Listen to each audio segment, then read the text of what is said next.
I have here three elements: sodium, aluminum, copper. I've weighed out one atomic mass worth. 23 grams for the sodium, 27 grams for the aluminum, 64 grams for the copper. You should know from your experience yesterday that that means I have equal numbers of these atoms. 36, 36, 36. One atomic mass worth counts the atoms. We're going to change that a little bit for this class. Call it the AM600. So instead of 36, which is too small a number, we'll pretend that there are 600 atoms. 600 atoms in one atomic mass worth. I've made a nice colored document that outlines this concept. You can refer to it at your lab tables. So once you accept this, then we can do math, proportional reasoning. So let's say, let's use a specific example. Let's use the copper, Copper is nice and easy. 64 grams of copper equals 600 atoms of copper.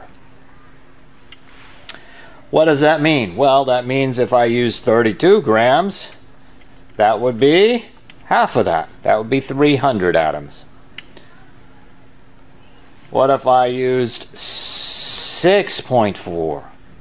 6.4 grams of copper. That's 1/10. 1/10? So that would be 1/10 of 600. That would be 60 atoms. You'll use this kind of proportional reasoning today to count atoms of calcium, oxygen, chlorine. The science of chemistry is filled with ratios and proportions. I want you to realize that an unlabeled proportion doesn't have any meaning. What does this mean? You may be able to solve for x, but it will not mean anything. Let me show you the difference if I start putting labels on it. I've put labels on it. I think now you can understand, what is this for? What is it about? What does the answer mean? You can also even get the story. What did the human do to get these three numbers? The two green ones and this blue one. Label the numbers that go in the proportion. Label the x that goes in the proportion. Then it speaks. I'm hoping you've learned some techniques for solving proportions. Maybe it's this one where you cross multiply.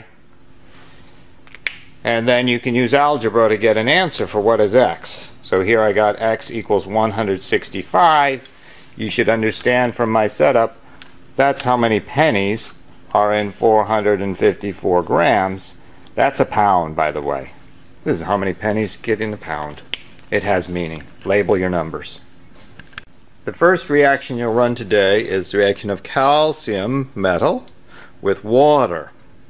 You'll run it twice. Once in a test tube, just to see what happens. Nothing measured. But then the instruction will tell you to run it with very carefully measured quantities in an evaporating dish so we can count the atoms. In the beginning, it tells you to weigh out a piece of calcium that has 5 or 6 or 7 atoms. So I can put that on the scale. I can use proportional reasoning. This one says 0.28 grams, so I can say, well, if 40 grams, the atomic mass of calcium, is 600 atoms, how many is this? And, you know, maybe that's not the right size. Maybe I need a different one. That's 0.19 grams. Maybe that's the right size.